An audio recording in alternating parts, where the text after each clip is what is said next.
All right, perfect. So, thank you guys all for joining. Much appreciated. We're coming up to almost the finale of our webinar series for the year, at least. I think there's one more that we have lined up, which is a personal branding webinar talking about how you can leverage LinkedIn to get jobs. So yeah, it's been really good, and I can see some familiar faces in here from when we started it as well. So that's like really good to see.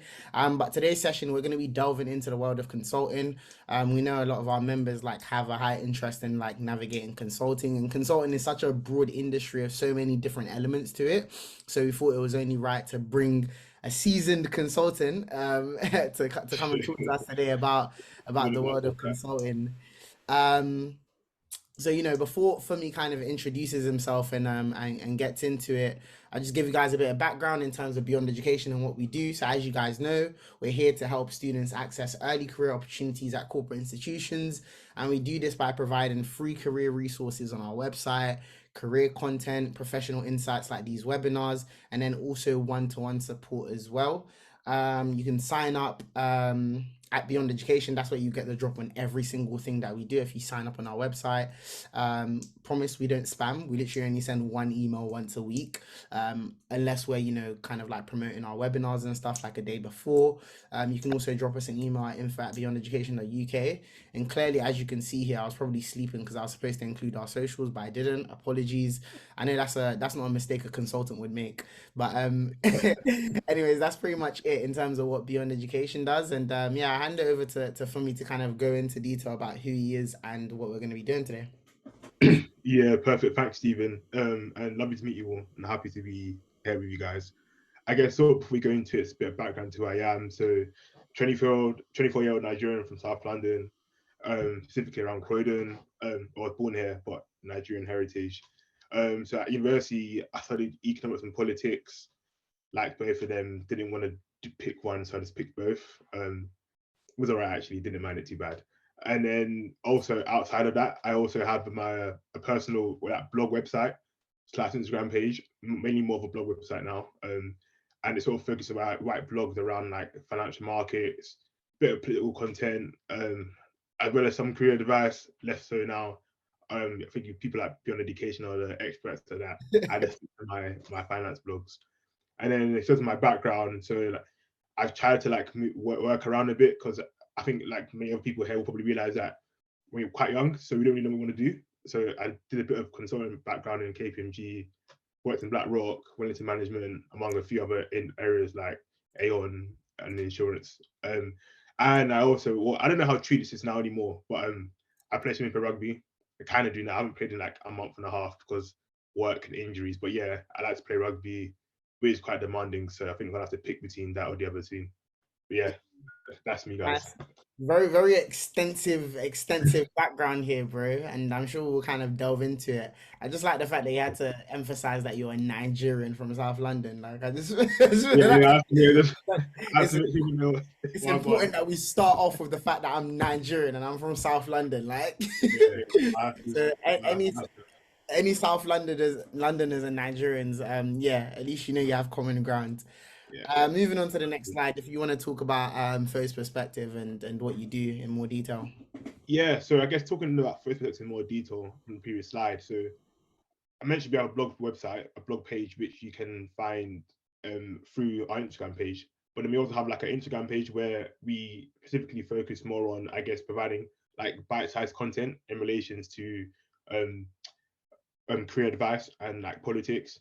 And specifically, I started a service around, I've been like a year and a half now, where I like help out with CV. So I provide CV and cover letter support for internships, graduate schemes, and experience hire jobs searches, but mainly internships and graduate schemes.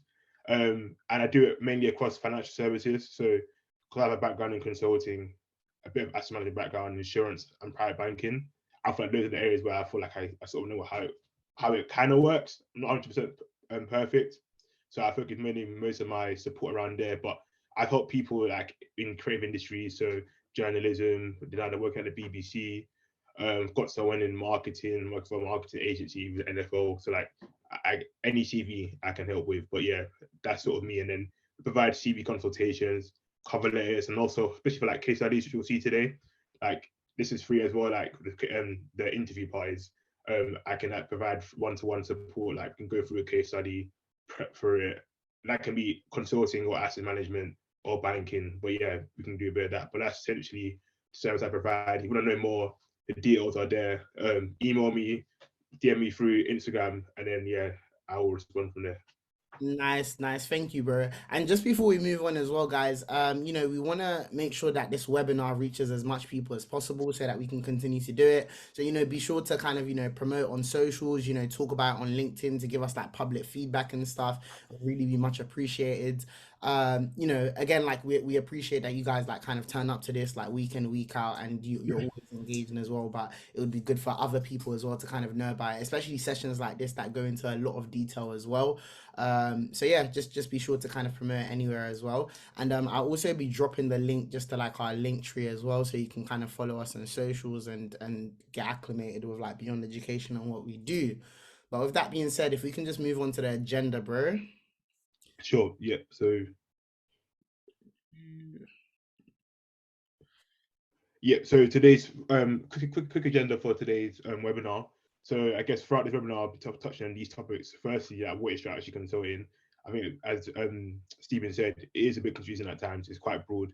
So I try and be as precise as possible, and also the types of companies, because company types does vary depending on what they do. Also, in regards to the actual work, what is strategy consulting? What is the work you do on a day-to-day basis and your proposition? And then lastly, I think what people want to look at a lot is like case studies. So how to approach them, I guess the key do's, key don'ts. And then at the end, we should have time for Q&A, and yeah, just fire any questions, informal, formal. I don't mind anything along my way. Perfect. Sounds good. I guess sort of to kick off, I'll try and make this interactive. I sort of want to know you guys' thoughts on like what you think the difference is between strategy consulting and management consulting. And like if you have a thought, to sort of drop it in the chat. You can type what you think the difference is. I'll give you guys like a minute just to sort of, I guess, have a think about it. Nice. This Or is a maybe very like different half a minute. style. We've never done this before. Yeah, no, maybe like half a minute, not a minute. 'Cause that's quite a long Nah, time, it's a all minute. good. It's all good. It's all good. I'm gonna drop my views in the chat as well, actually.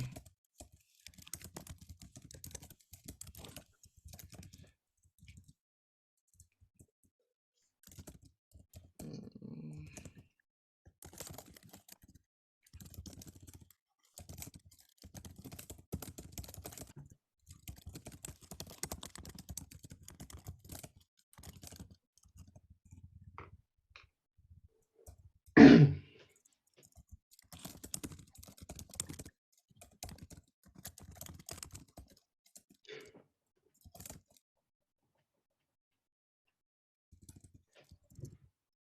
So I guess just for time's sake, I'm gonna just cut in here and say, so someone put in management specific problems that firms encounter.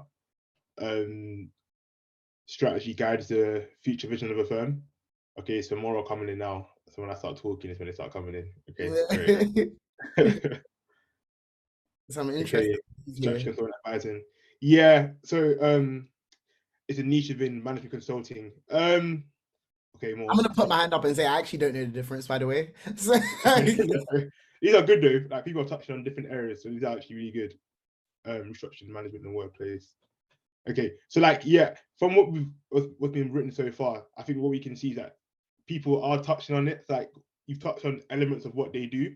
So sort of to go on to the next slide now, Stephen. I guess how I sort of differentiate between the two is that strategy consulting helps businesses understand what they need to do, while management consulting show you how to do it. So you should see strategy consultants as the bigger picture. How do you go about doing this? Strategic direction, and management consultants are more of the in the detail. Okay, this is how you do it. This is how you do it efficiently. So that is essentially the definition, the difference between the two. And I guess just going on, and then I put myself as the person who said this. Someone actually told it to me, but I'm not going to put it on my own. But so if you go to the next slide, I think I'll touch on the difference between strategy and management consulting. So let's say you had a project, and I think it's best looked at in the project lifetime. So you have a project over time for working for a company. Let's say a company wanted to, I guess, enter into a new market. Strategy consulting starts at the beginning of a project lifetime. So you go to a strategy company and they'll work out your strategy of entering into that market. So the bigger picture vision. So they'll be looking at, okay, so what is your go-to market?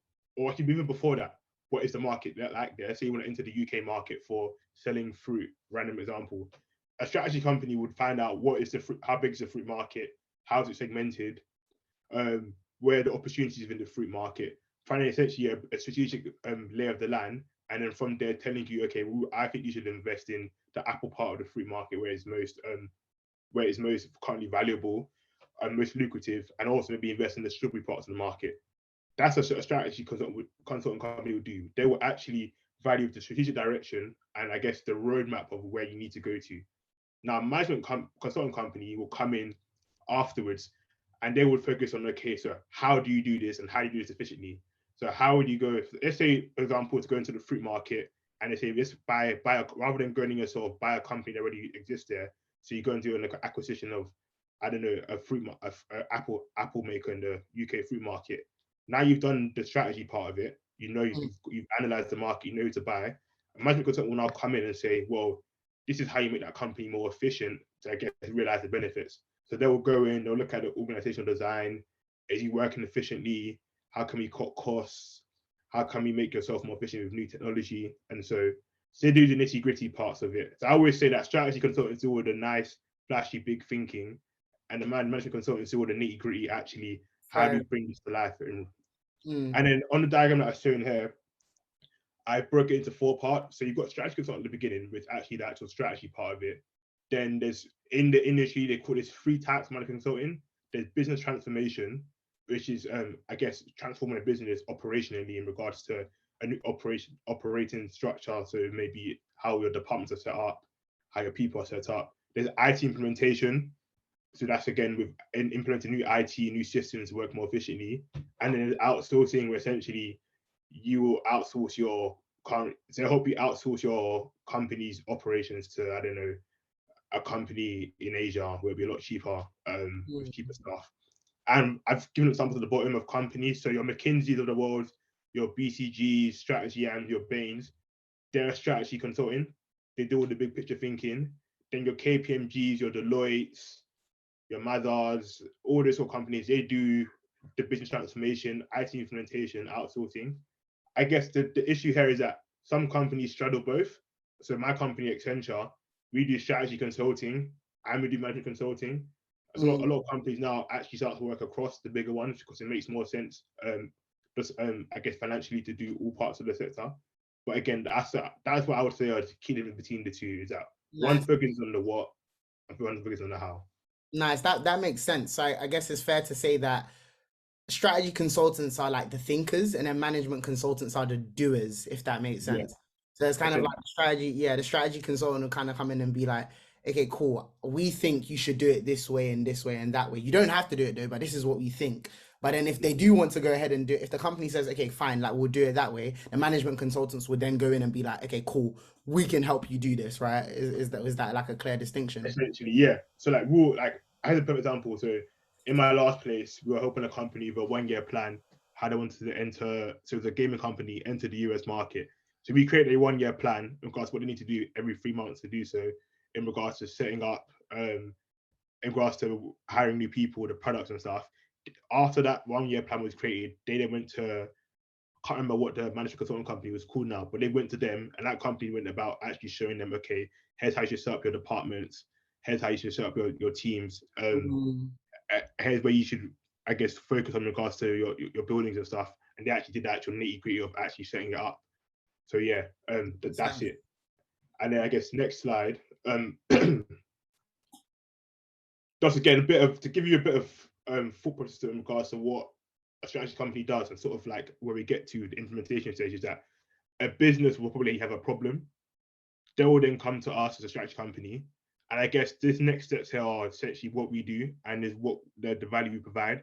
Usually when a company comes to us with a problem, they don't really know what the problem is or how to properly define it. Let's say a company, we also want to make more money. Like, well, our profit's been going down for the last 5 years. How do we stop it? That's all they know. So we will define the problem. So we'll be like, well, is it your revenue that's decreasing, or is it your cost increasing? It's because there's new entrants into the market. that's what we do. So we actually try and define the problem for them by understanding what's actually happening in the market for them, happening in the company. And once you understand the problem, you then define the approach to actually dealing with it. Or if it's because maybe your revenue is decreasing in your current markets, then what you can do then is go to enter into new markets where there be new opportunities to grow your revenue. And within that process, we'll be collecting data and doing analysis to actually prove that hypothesis. So we'll be collecting data from, I guess, we'll probably using like a lot of data sets like Nielsen. We'll be using government websites to work out essentially market size, a lot of different markets for our companies, find the one that's the most lucrative and the most viable, doing our analysis with them, and then making recommendations. So, okay, we see that revenue is decreasing in these current markets. Here are three or four different markets you can enter into to start selling a product, which you would like to increase revenues and increase your profit. And then once given that recommendation, we'll see, as us done, go to management consulting company, they can help you actually implement it. And that's an example of, I guess, the process of what a client will come to us to do and what we will provide. Makes sense. Makes sense. Very like methodical and like, you know, like bit by bit, very systematic in terms of how they go about it. Yeah, and I guess as we go to the next slide, let's sort of touch on is that with strategy consulting is that so much of it is less about the actual knowledge of the industry. So a lot of our clients, we don't know anything about the industry. Oh, I guess some companies, yeah, you specialize more in a certain industry, but my last company, we were industry agnostic. So we've had 3 companies, we had gaming, we've had asset management companies, and we're not specialists in those industries, but we have thought processes and frameworks of how we actually deal with problems, and they can be applied across industry. And that's, I guess, the beauty of strategy consulting is that you can do that across industries. So you don't really need to be an expert in one industry. Would you So say that that's like a benefit or a disadvantage though, like just from like a client acquisition perspective? So like would clients want to work with you a lot more if you say, oh, so let's say for a bank now, they want to like, you know, execute like an M&A deal. Would they want to work with a consultant that specializes in M&A deals, or like, you know, does it not really matter? Are they more open to agnostic So you clients? need to do so.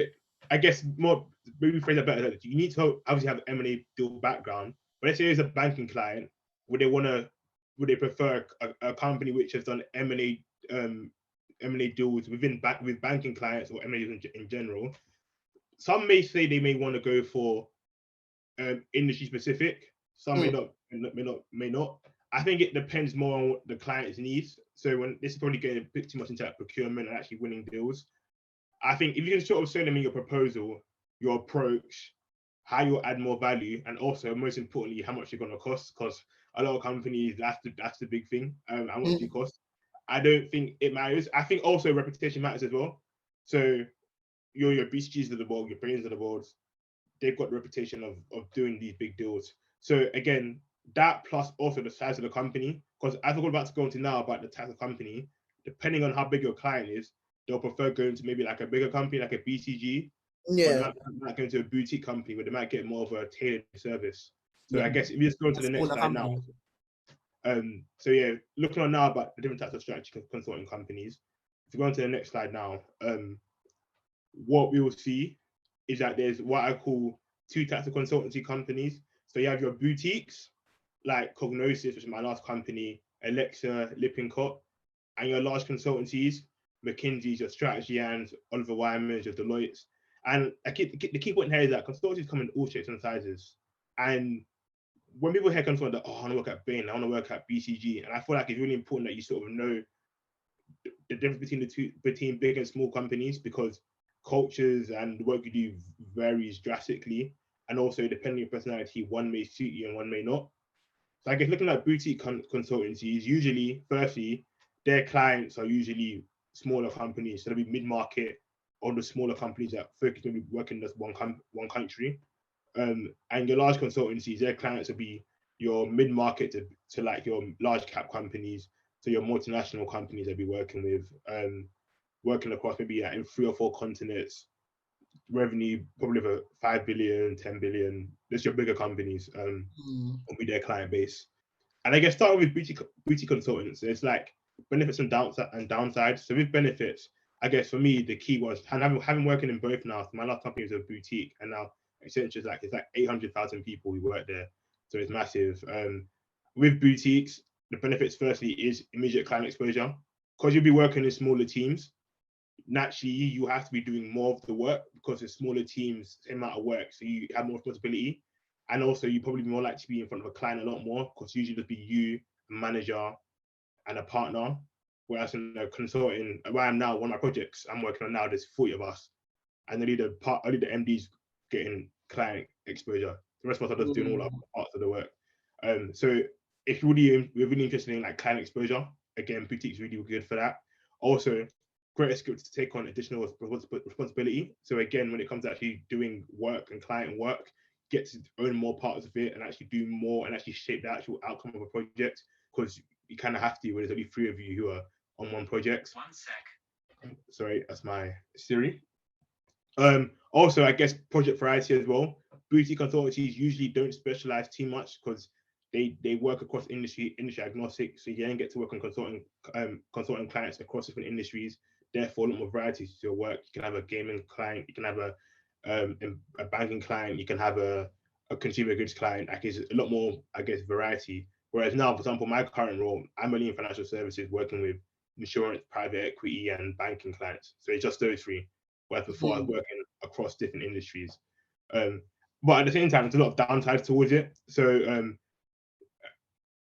I think firstly is less support / infrastructure, in that they don't have the same sort of structured training programs that you get in graduate schemes at big companies. Usually you join, you might get a week or 2 orientation and boom, you're working on clients. But you're sort of being thrown to the deep end, which is good in the long run. But I guess for a young person joining a new company, you probably would want a bit more structure. Also, in regards to actually like winning new business, like boutique companies, like if them missing their target by $1 million or not in regards to revenue a year is a big deal for them, just due to their size. Someone like where I work now, Accenture, like missing out by 1 million makes little difference at all to what happens because they're just so big and have so much money. So in regards to like the work you do, sometimes you may see them focusing on one type of work because that's what wins the most money. So it can at times be quite predictable or be a bit, you're sort of like beholden towards what the market's saying rather than you focusing on what you actually want to do project wise. Yeah. So, as I said, there are downsides and benefits. I say boutique consultancy, personality wise, it suits someone more. You're probably a lot more entrepreneurial, a lot more, I guess, curious. I guess you should always be curious across no matter, but I guess someone who's just like really open minded, probably not too sure of what they want to do yet, it's probably a good place to go because it's, again, industry agnostic. So you get to work across different industries. So that's the sort of person I would say would probably benefit more at a boutique consultancy. And I guess even to large consultancies now, benefits wise, I think all the major ones in regards to structured training and career path. Again, you get to work with large size clients. So like one client I'm working on now, they're the largest, I think they are the largest insurance company in the world. And it's me. So like I said, that we have big teams in big companies, but my team is quite small for some reason. So just me and my MD, and I'm working with the CEO of a large insurance company in the world. And it's that sort of like, you get this sort of like big client, get to meet big clients, you get to do big deals which will be on the news, and you actually like run, like I've worked on that. And then also brand name as well on the CV. So especially when you're young as well, if you can get the big names in your CV early on, then it just helps with extra opportunities.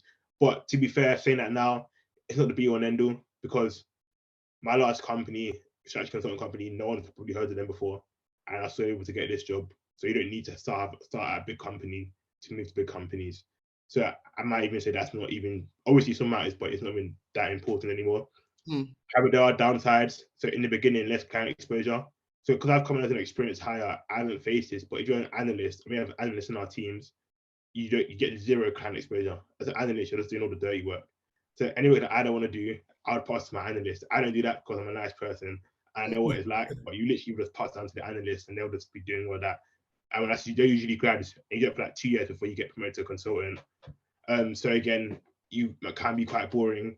At the same time, also it's quite hierarchical and bureaucratic. So where I am now, like promotions, it's only 2 promotion windows in the year, June and December. So if you miss one, you wait another 6 months. And also there's only so many people that get promoted because it's quite a big company. And then also lack of variety to your work. I'm only in FS now, which I don't mind, but I can only work with certain clients. I can't work across clients. And I guess if you want variety to your role, we don't really get that with that. So then again, just to wrap up, for large consultancies, what would I say is the type of personality I want to work there? I don't even really know, to be fair. And this is honest. Like, I don't think you need a certain personality to work at a large consultancy.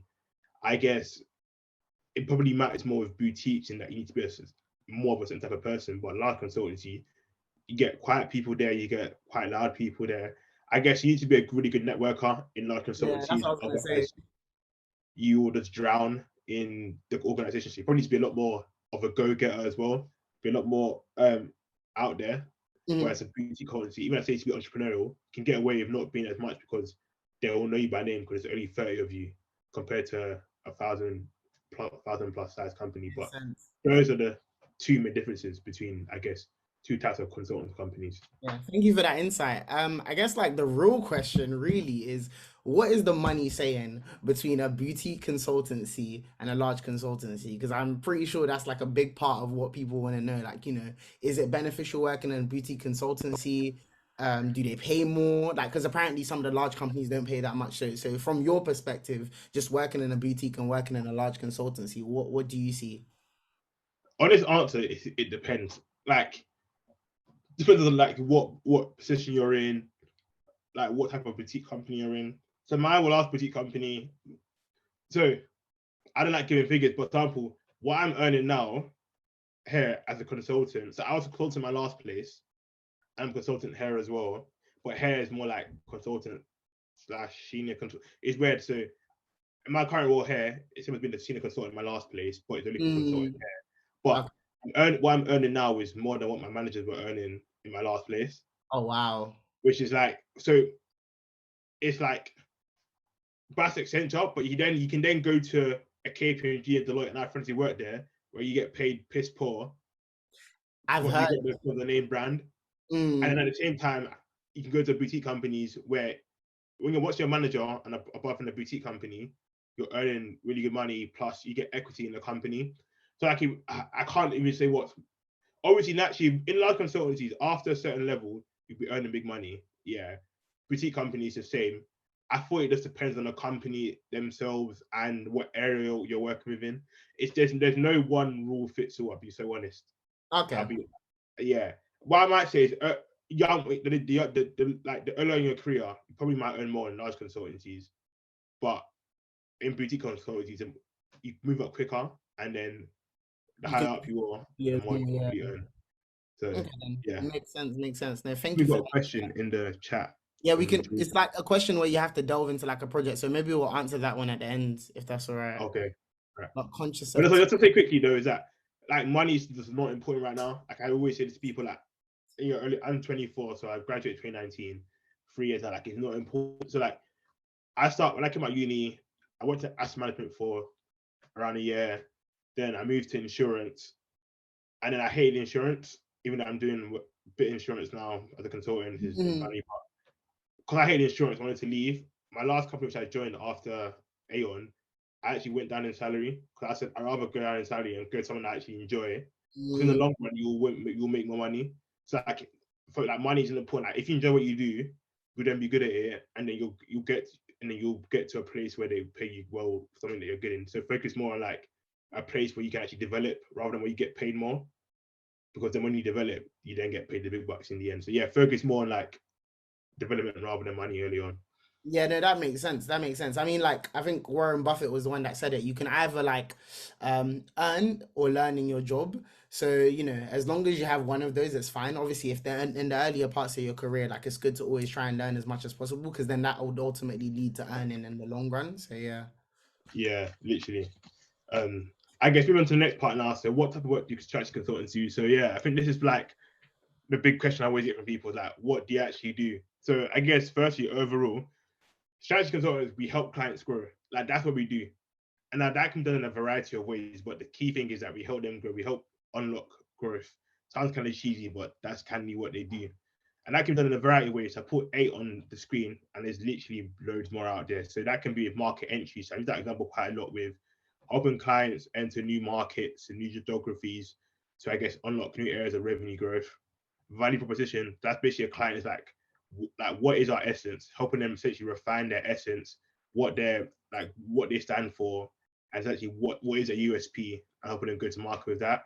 Scenario planning. That's essentially helping them with dealing with like unknowns. So let's say, for example, one of my last company did scenario planning with a company wanted to their cigarette company or tobacco company, and they want to know how would new regulation affect their markets. So this scenario planning would then sort of essentially future-proof their company against future regulation changes or unknown effects. Target operating model.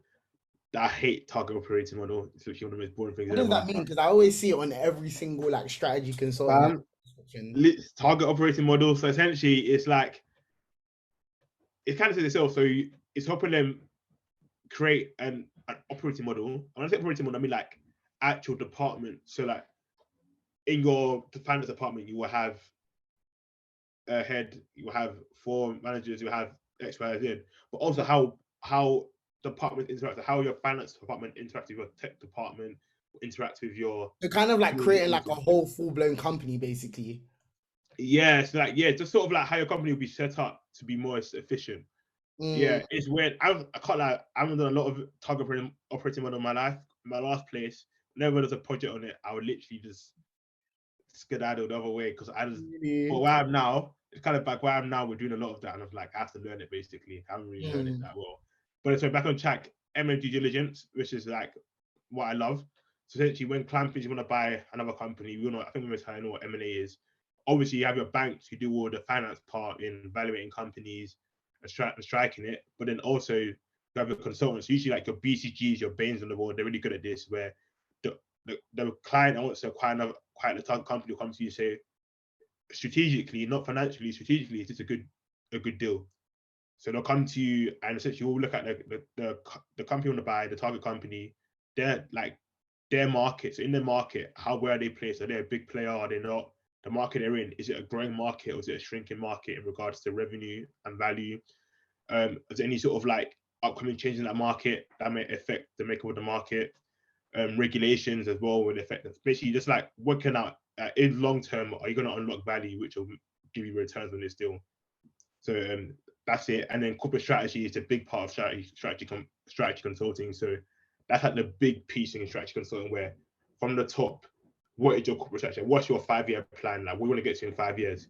So you set your pillars, your goals. So we want to go from a 1 billion revenue company to 5 billion in like 5 years. That's your strategy. That's your key goal.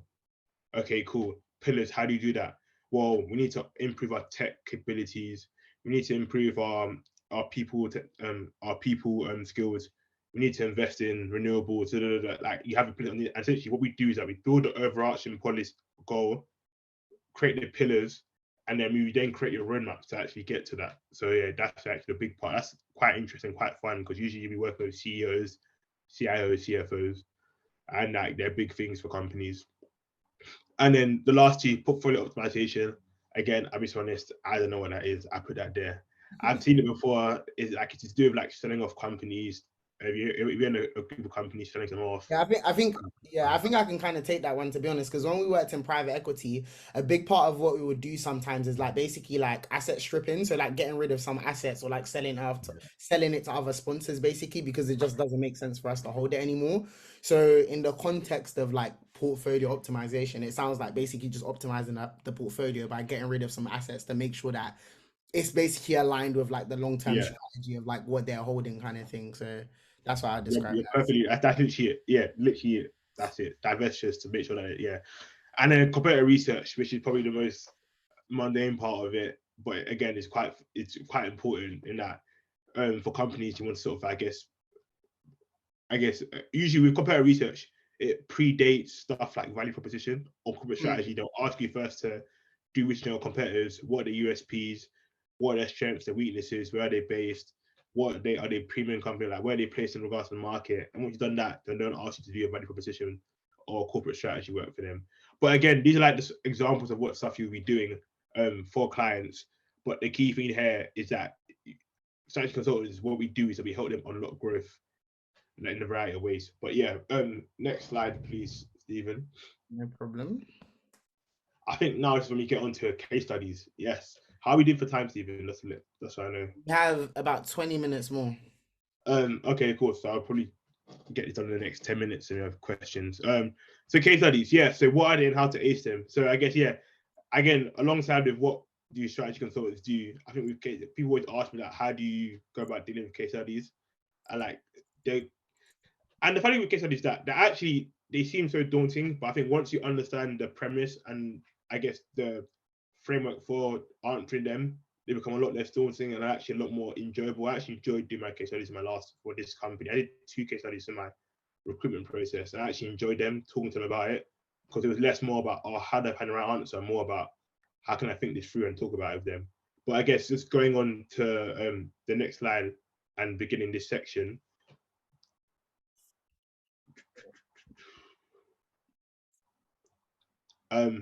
So yeah, so what is a case study? So a case study essentially is used to assess your thought process to solving problems.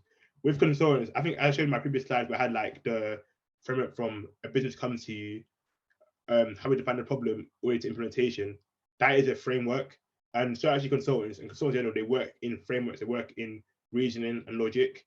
So to be able to do that, the most important skill you need as a consultant is your problem solving skills and essentially your understanding your thought process and having logic to how you think. So if I was to think about the example I give you here, so in a case study, an interviewer will give you a problem and maybe a bit of background knowledge to it. Just sort of case you give you a bit of advice. And essentially what you need to do by the end of the case study is you need to provide an answer to the problem.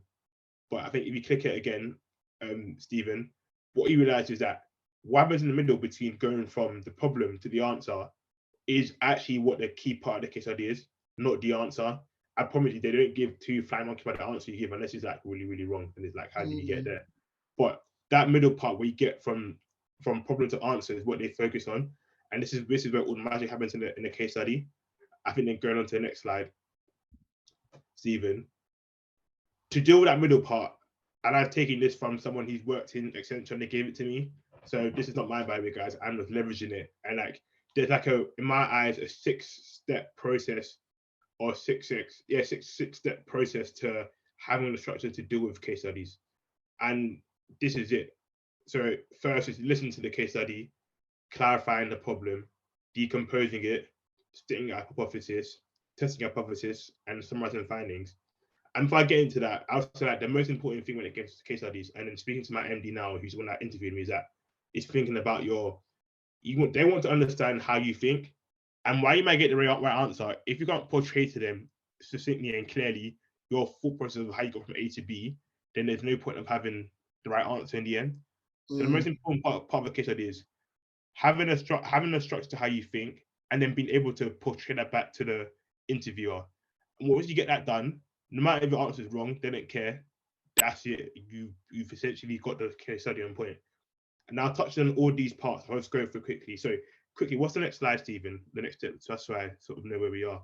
Okay, cool. Let's go back.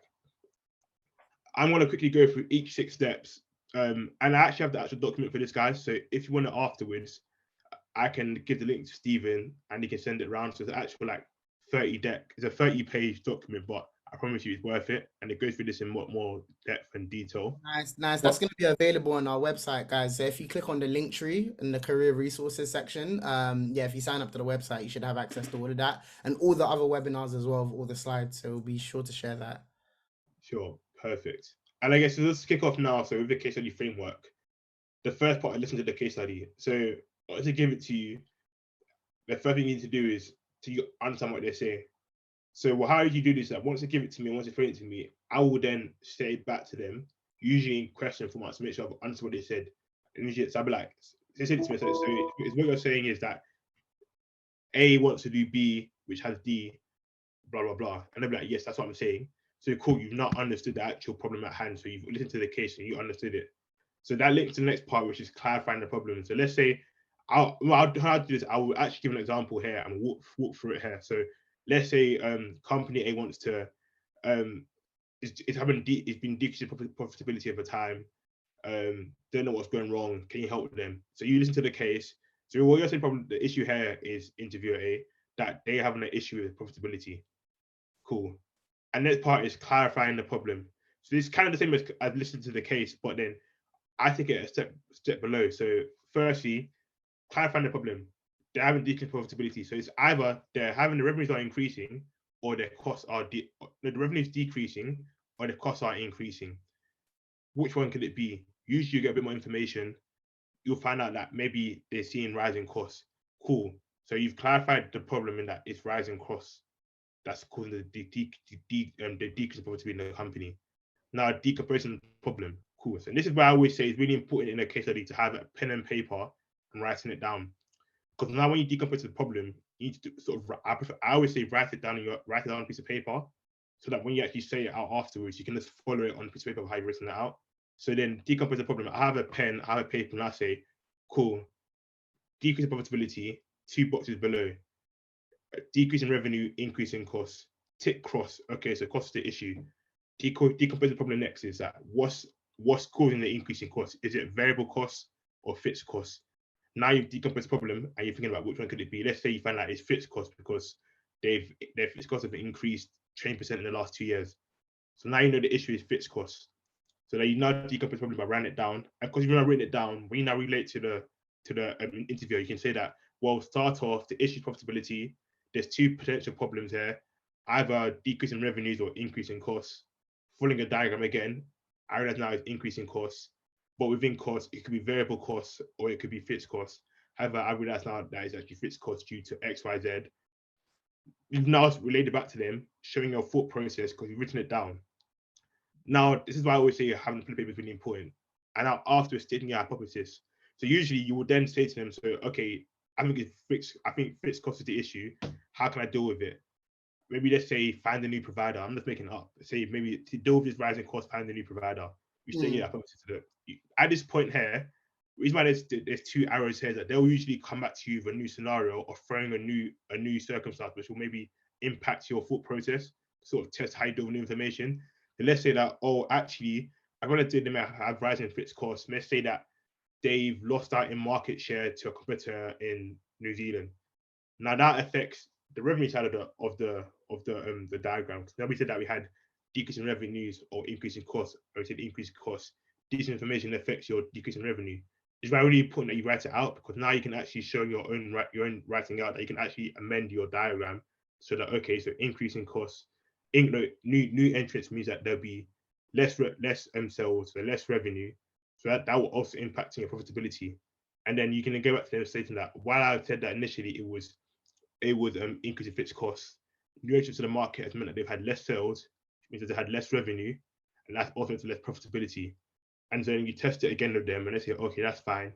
And usually that's enough. Or they might throw another one if they don't like you, they'll throw another circumstance. And you have to then go back and forth, stating it, testing it. And at the end, you'll summarize it. So then you go back to the beginning again. So summarize the whole finding from today.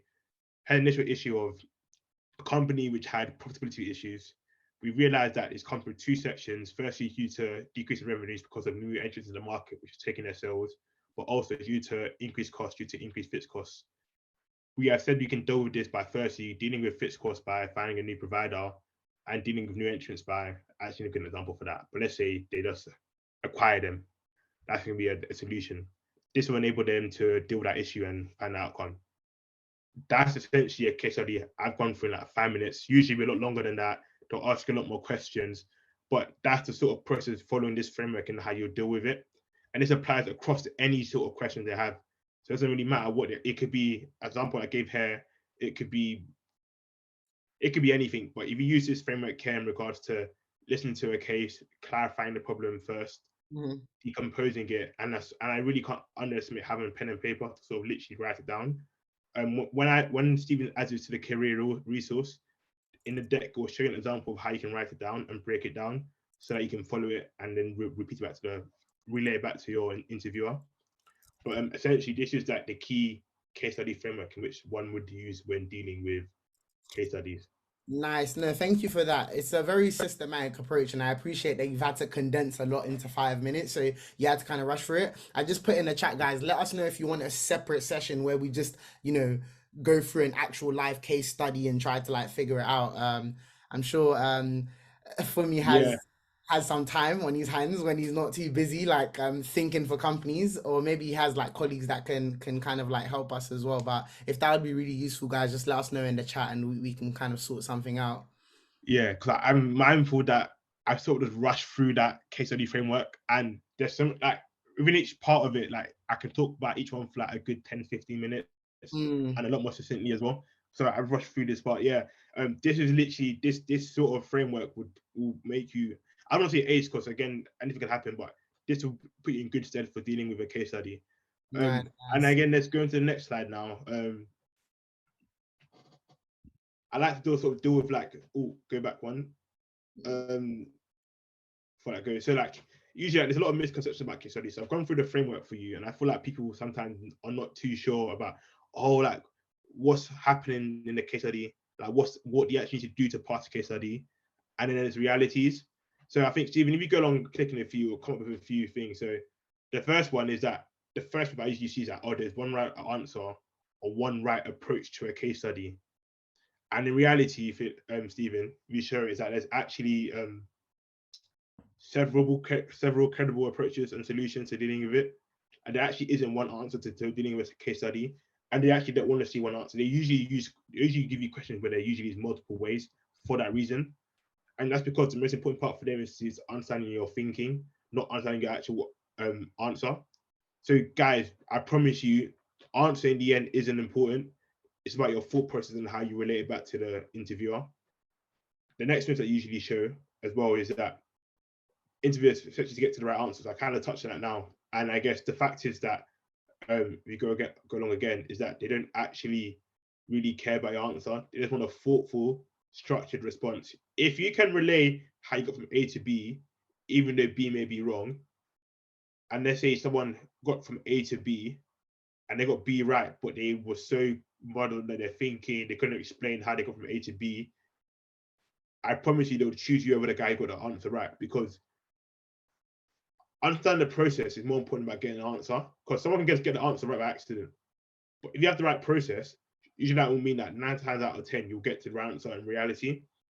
Or they can teach you, because in the end, as you will see that you get to after time you will learn certain things which will allow you to then get to your answer quicker. But having that, it's sort of like the same idea of like you can teach a man how to fish. If you give him how to fish, he eats for a day. You teach him how to fish, eat for a lifetime. The idea there's giving them the right answer, the fish, or there's an actual process. And understanding the process is a lot more important in consulting, because that allows you on a more regular basis to get to the right answer. And then there's one more myth coming up. Yeah, that industry knowledge is required to do well with it on a case.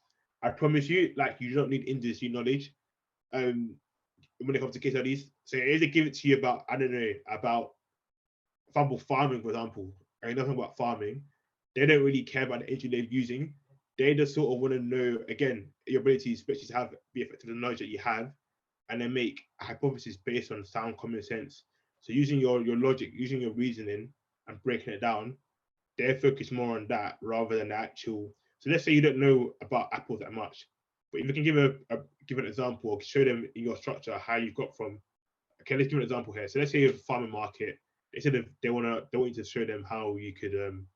Actually, I'm not going to do that because I don't know about farming as well right now. But I guess key point here, actually, guys, is just that forget about the industry they use, forget about the answer. Think, how do I get from A to B? Can I explain it to them clearly? Can I show my thought process? You do that, and more or less, you should be fine. Yeah. Nice. And I guess this is the last part of it. So just some tips to provide. Tips. So I guess I've been saying for the last 10 minutes, make sure you have a thoughtful and structured response. You guys probably thinking like, how do I do that? So I guess a few tips on how to do that. So firstly, understanding the case situation and what's being asked. If you don't understand what the actual problem is and what's being asked, you can't provide a structured answer because you don't know what's being asked. So I always say clarify, clarify, clarify. Even if you have to ask twice. Preferably don't ask 3 times because they might get a bit annoyed. But just ask twice if you need to. It's better you understand it and ask loads and get it right than not understanding at all and then it going pear-shaped. Again, analyze your issues and solutions in a structured manner. Pen and paper, write it down like arrows. So A, arrow B, arrow C, arrow D. Really good. Make sure your thought process is transparent to the interviewer. So talk them through, like I say, talk them through it in your head. So let's say, what's 10 times 15? How do you do it? So I'll talk it through to you like, well, I know 10. So break down 10 into 10 and 5. I know that 10 times 10 is 100. I know that 10 times 5 is 50. I then add 150 together. I like 150. that's the sort of way you should break it down to them, how you've actually thought it through in your head. So I make it as transparent as possible so they can understand your thought process. For be creative yet practical. So yeah, I said be structured and be thoughtful, but I guess sometimes be creative. Like if you can think of like solutions which are maybe outside the box, that do it. Obviously have your structured solutions as well, but they will be impressed if you can sort of think outside the box and maybe say, how about this? Have you thought about this? And that can actually impress them. So I would say if you have time, do that. Also, they will usually give you hints from an interviewer. And sorry, I forgot to mention this earlier. Always probe for questions. So they'll give you information, and it's information that they won't give you that you have to ask for. So I always say, when you read it and you feel like, I haven't got the full picture here. What am I missing? Once you realize that, ask. Sometimes they may give it to you, sometimes they may not. But they're not going to give it to you without you actually asking for it. That's a key part of being a consultant, is that knowing what you know and knowing what you need to know. And that difference, finding it out. Because a lot of the time when I'm doing work, I don't have the full picture, but I know what I need, therefore I can go and find it out. Because as I was saying earlier, I literally don't know half the things I'm doing. I just Google it, and then you can find what you need to find, then you're good. But back to this, yeah, like being able to ask the right questions to get more information, and largely just engage the interviewer. Like as I said, it's okay to ask for direction or clarification. Like speak to them. Like it is a two-way thing. So the more you can get out of them, the more you can give to them. So I would say always try and engage the interviewer. Nice, Ooh, nice, nice. And I think this was just like a slide on networking in order to kind of navigate your way into yeah. consulting. I'm sure you can So summarize it briefly. yeah, so I do it quickly, and I put this in because I felt like I guess most people here are like all kind of youngish. I don't want to be ageist, but like I guess more sort of like early part of our career. So I feel like especially with consulting, like networking is so important, and networking has been so important for me in like just how I've like my career in general. And I feel like on the left hand side of this slide, right now, I think networking has three key things that can help you. And I think first, the most important one is finding opportunities. That through networks, you can find opportunities in regards to jobs that you didn't know were available, or I don't know, projects that you didn't know about in your company that's happening. And that if you can network properly and just be an open book and just be aggressive with it, like it will open doors to you that you didn't know would be there. So like I've networked recently by a company with a guy who works in private equity, and it's opened early doors, but I know in my head I can't like long term. When there's a private equity deal, I'm gonna shout him. And we get along quite well. So like that sort of thing, it can open opportunities for me. Career starts. It helps you also find the right career to start in. Or it helps you start your career right and having the right network. Because usually people you start with in 15 years' time, they're gonna be managers, CEOs, MDs. And if you start early, it's easier winning work from someone when you have 15 years of relationship rather than having a 5-year relationship because you started networking 5 years ago. So I always say that the people you meet today are like going to be the CEOs, the MDs of 10, 15 years times. And also just understanding. So like networking is really good in actually understanding what you will like, what you don't, what you won't like. You can get honest feedback from people in regards to like actual projects or actual industries or actual roles. So yeah, that's why I say right now is really important. Also in the future, as I mentioned, about building long-term relationships. Also in regards to like progressing your career path, and also just winning client work. And it's looking quite long. That's essentially all for today. I can't rush through it, but yeah, that's it. Any Q&A? Nice. Now we really do appreciate it, and I appreciate how detailed this slides is. I think you took it personal when I said consultants don't do any work, so you made sure that you came here to prove us otherwise. If you have True. 10 minutes just to answer some of these questions, it would be Yeah. much appreciated. Sorry, So actually, just yeah, yeah, so the first one, and again, like, I appreciate that we're kind of out of time. So if you could summarize this as quick as possible, yeah. what was your first project? And did you find it very difficult? So high level summary of what your first project was, and yeah, if you found it difficult or not. My current place now, in my current place, my first project was a transformation project. So basically, a client was wanting to um completely change how they do business, implement new tech. So yeah, doing a review of that, how they can improve it, what they're missing in it. And what's the second part of the question? So my Did you project. find it very difficult? Yes, because I have no idea what it is. It's a whole new thing for me. So I've been asking questions nonstop. I feel like an idiot, but it's better you learn now. But over time, you think it'll start to make more sense, and then yeah, you'll be fine. Nice, nice. Nathan said, I've done a course on business and strategy. So with things like Pastel, SWOT, and BCG Matrix, do you actually use this for clients or is that just theory? No, you do use it. I use Pestle. One of my big projects we did to help on a client enter a new market. We use Pestle to as analysis for different subsectors to invest in. So yeah, Pestle's definitely used. BCG Matrix, yes, but probably more by BCG than other people. Some you use more, some you use less, but yeah, you definitely do use them. Nice, nice. Rebecca said, are there any courses you can recommend that may look good on your CV? I have a BA in business and finance and PGC in secondary education for business studies, but I want more. I've covered some of these topics you mentioned at theory level, but I feel like I need something more specific. Um, you don't. I would say, like again, when it comes to actually applying, you get past this, when you get past the apply, you do your online test, get a case study. At that point, that like you don't need to do that. Like again, as I mentioned here, is your full, especially if you're coming as a graduate, it's not important. Like they also want to know you have the potential. I guess maybe when you're more experienced, maybe, but it's good skills in general to learn. I think to give you a proper answer, my LinkedIn's in the chat. If you scroll up, just DM me on LinkedIn. I can give a better answer. But yeah, my bad. Nice, nice. No, that's no problem, bro. He's already told you guys you can DM him, so that like you've opened that kind of worms.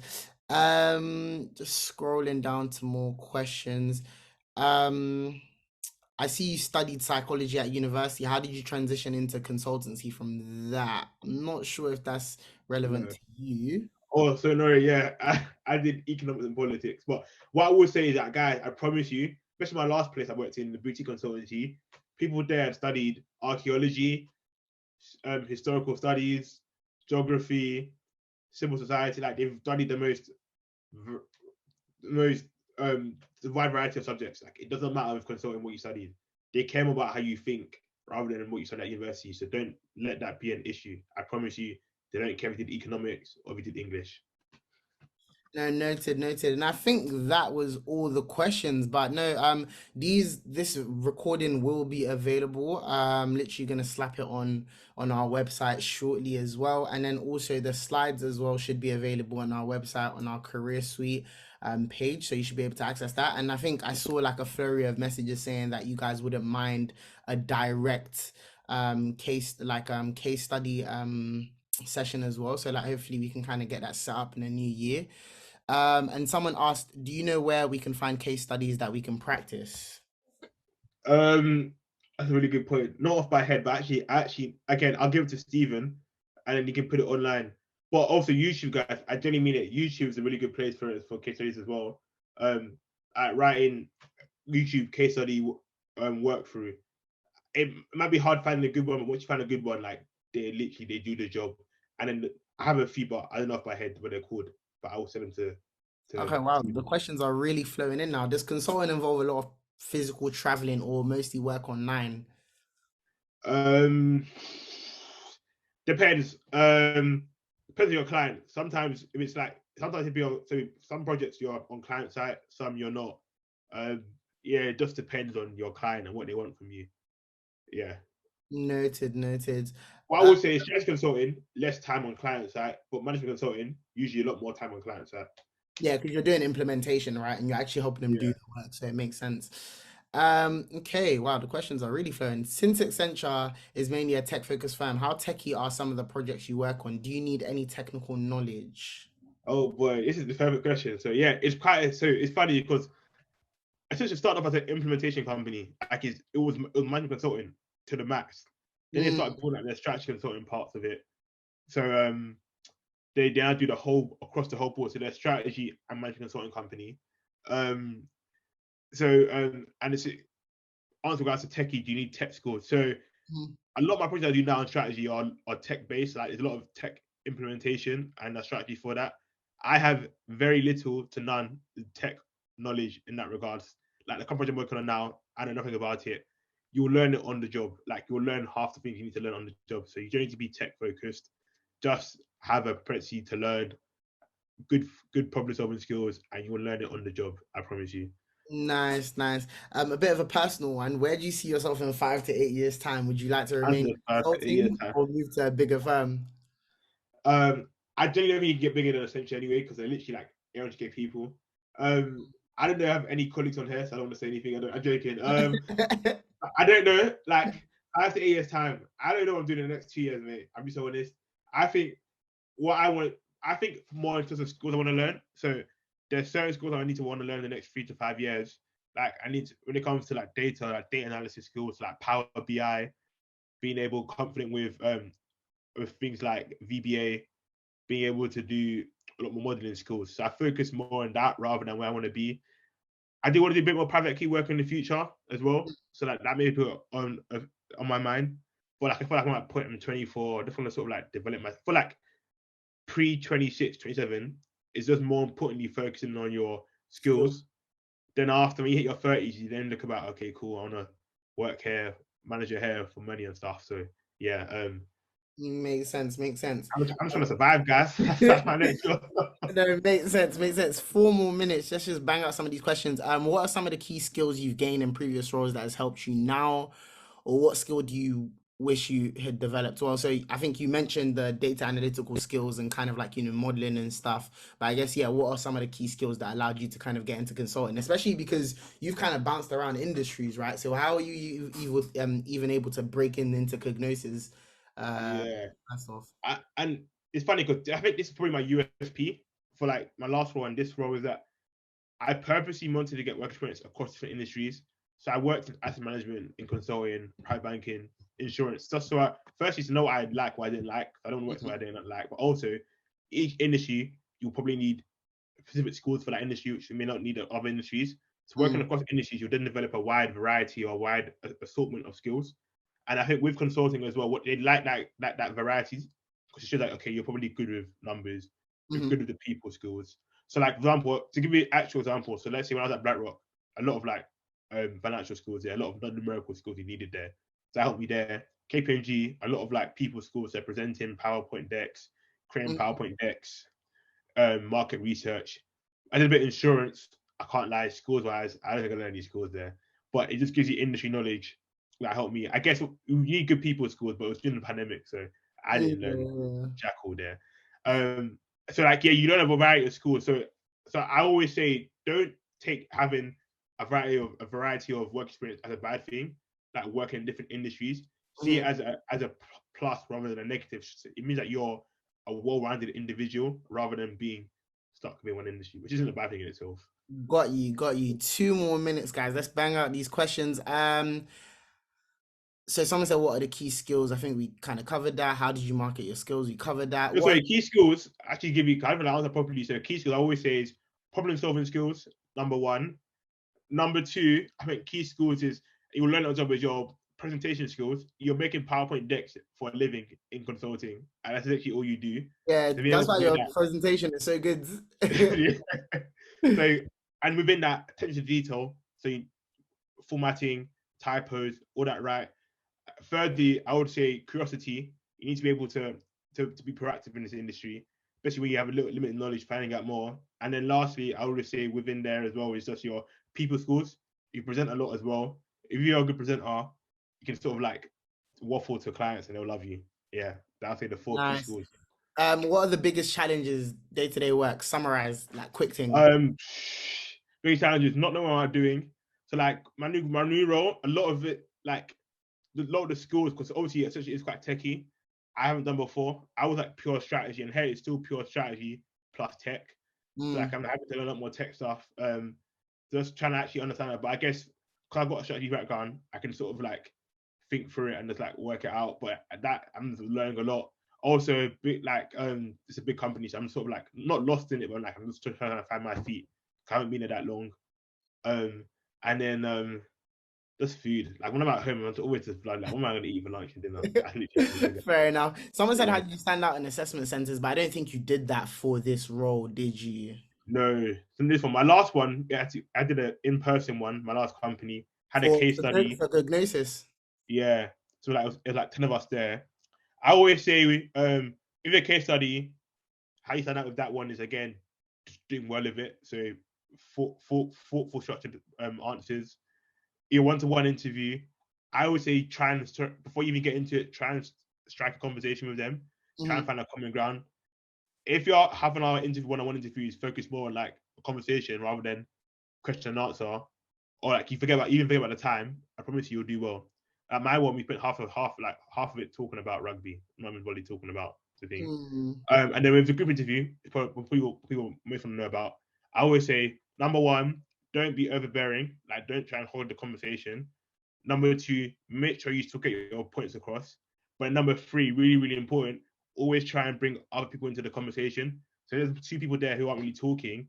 Say your point, but how about so Daniel, what do you think? That's a really good way of bringing someone into the conversation. They will see that because in that scenario, they're trying to basically they're trying to understand how you work well in a group and how you don't. And then Mhm. lastly, always try and be the person who's keeping to time. So if you try and always structure the session, so guys, let's try to summarize our findings. Because usually what will happen in the group interviews is that you will start waffling.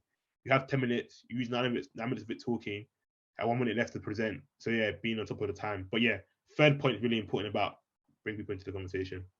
Nice, nice. And I think with that being said, guys, we will wrap up. Again, thank you guys for tuning in. We'll be sure to try and like revisit doing like an in-depth case study session next year as well. We're currently planning all the webinars we want to do for next year.